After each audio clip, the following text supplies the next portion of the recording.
22 பிப்ரவரி 2025 சனிக்கிழமை. திருத்தூதர் பேதுருவின் தலைமை பீட விழா. முதல் வாசகம். நான் கிறிஸ்துவின் துன்பங்களுக்கு சாட்சி, உங்கள் உடன் மூப்பன். திருத்தூதர் பேதுரு எழுதிய முதல் திருமுகத்திலிருந்து வாசகம். அன்பிற்குரியவர்களே, கிறிஸ்துவின் துன்பங்களுக்கு சாட்சியும் வெளிப்படவிருக்கும் மாட்சியில் பங்கு கொள்ளப் போகிறவனும் ஆகிய நான் உடன் மூப்பன் என்னும் முறையில் மூப்பர்களுக்கு கூறும் அறிவுரை. உங்கள் பொறுப்பில் இருக்கும் கடவுளின் மந்தையை நீங்கள் மேய்த்து பேணுங்கள். கட்டாயத்தினால் அல்ல, கடவுளுக்கு ஏற்ப மன உவப்புடன் மேற்பார்வை செய்யுங்கள். ஊதியத்திற்காக செய்யாமல் விருப்போடு பணி செய்யுங்கள்.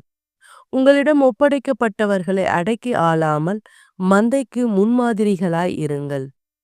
தலைமை ஆயர் வெளிப்படும் பொழுது அழியா மாட்சியுள்ள முடியை பெற்றுக்கொள்ளுவீர்கள். ஆண்டவரின் அருள்வாக்கு. இறைவா, உமக்கு நன்றி. நற்செய்தி வாசகம். உன் பெயர் பேதுரு, விண்ணரசின் திறவுகோலை நான் உன்னிடம் தருவேன். மத்தேயு எழுதிய தூய நற்செய்தியிலிருந்து வாசகம்.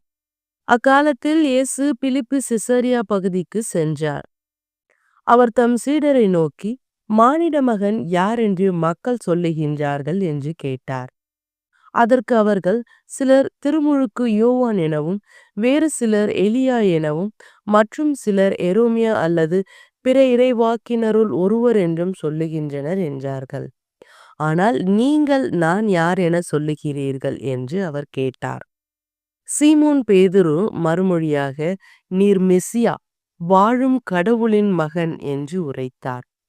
அதற்கு இயேசு, யோனோவின் மகனான சீமோனே, நீ பேறு பெற்றவன். ஏனெனில் எந்த மனிதரும் இதை உனக்கு வெளிப்படுத்தவில்லை, மாறாக விண்ணகத்திலுள்ள என் தந்தையே வெளிப்படுத்தியுள்ளார். எனவே நான் உனக்கு கூறுகிறேன், உன் பெயர் பேதுரு, இந்த பாறையின் மேல் என் திருச்சபையை கட்டுவேன்.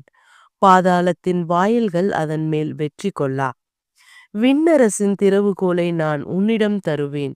மண்ணுலகில் நீ தடை செய்வது விண்ணுலகிலும் தடை செய்யப்படும். மண்ணுலகில் நீ அனுமதிப்பது விண்ணுலகிலும் அனுமதிக்கப்படும் என்றார். ஆண்டவரின் அருள்வாக்கு. கிறிஸ்துவே உமக்கு புகழ்.